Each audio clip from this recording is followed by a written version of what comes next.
اللهم صل وسلم وبارك على سيدنا محمد وعلى آله وأصحابه أجمعين. إيه رأيكم يا جماعة في الرز بلبن القمر ده؟ حاجة كده اللهم بارك، تحفة. رز كريمي وطعمه رائع، وحاجة أحلى من اللي بنشتريها من محلات من بره كمان. وعملناه بطريقة بسيطة وما فيهاش أي افتكاسات. بكوباية إلا ربع رز، مج صغنن خالص، عملنا الست مجات اللي قدامكم دول. وعملت طلع كمان طبقين بولتين كده اتملوا. اللهم بارك. يلا بينا نسمي الله ونصلي على الرسول ونشوف طريقة التحضير ازاي. انا معايا هنا يا جماعه كوبايه الا ربع رز من المج الصغير، مج صغير كوبايه الا ربع رز. غسلته كويس جدا ونقعته شويه. وبعد كده هروح ميه بتغلي على الحله، على النار قصدي. وانزلي بكوبايه الا ربع بتاعتك رز. عايزه تعملي كوبايه حسب المقدار اللي عندك. انا الكوبايه الا ربع المج يا جماعه الصغير خالص. بصوا لحد ما وصل الرز ازاي، بحط عليه كيلو لبن. انا كده الرز بتاعي استوى وبقى مية مية. طيب هتعملي ايه يا زوزو؟ هنزل بكيلو اللبن عليه يا قلب زوزو كده اهوت اهو. واللبن طبعا انا كنت غلياه وحطيته في التلاجة، عمل طبقة قشطة حلوة جدا. خدت القشطة ديت وشلتها علشان هحطها عليه مع كريم شانتيه، وهيبقى كده حاجة قمر. بصوا تحفة ما شاء الله، كان طعمه حلو جدا.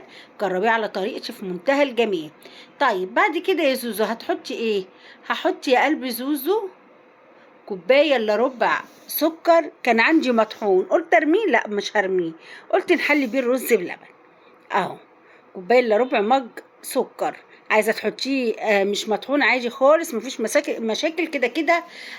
وهو بيغلي بيدوب فيه يا جماعه. انا هنا بدوبه بقى الرز مع السكر. طيب وبعد كده يا زوزو هتعملي ايه؟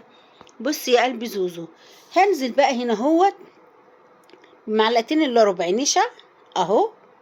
وهنزل ده في اللبانه يا جماعه بتاعت اللبن بالقشطه بتاعتها بكله، والله ما غسلتها.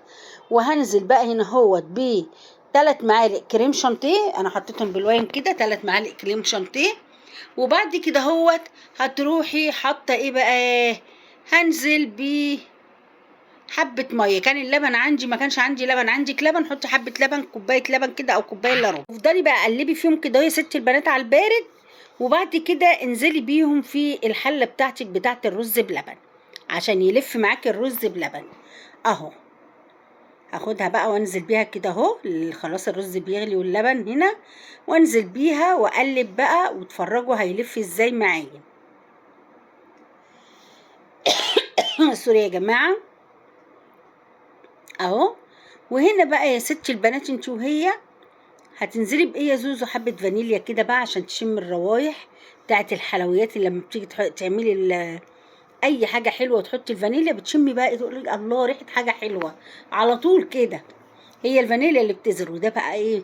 3 4 معالق قشطه اللي طلعوا من اللبن بصراحه رحت رميهم عليها. واتفرجوا بقى بيودي طعمه في مكان تاني. حاجه كده اللهم بارك، كانت تحفه يا جماعه. يلا يا ستي البنات لايك وشير للفيديو كتير كتير. وما تنسنيش في كومنت حلو يشجعني، وصلي على النبي في الكومنتات عشان ربنا يديني الثواب انا وانتي اهو.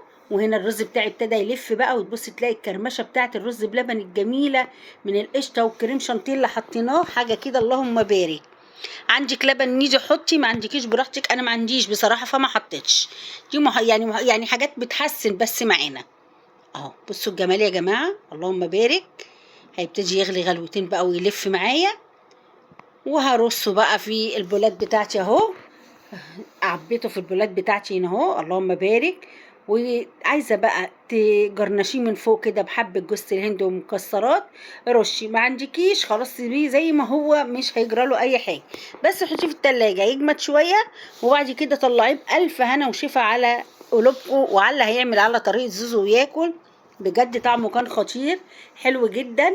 وانا بحبه متجرنش. يلا يا ستي البنات لايك وشير، والسلام عليكم ورحمه الله.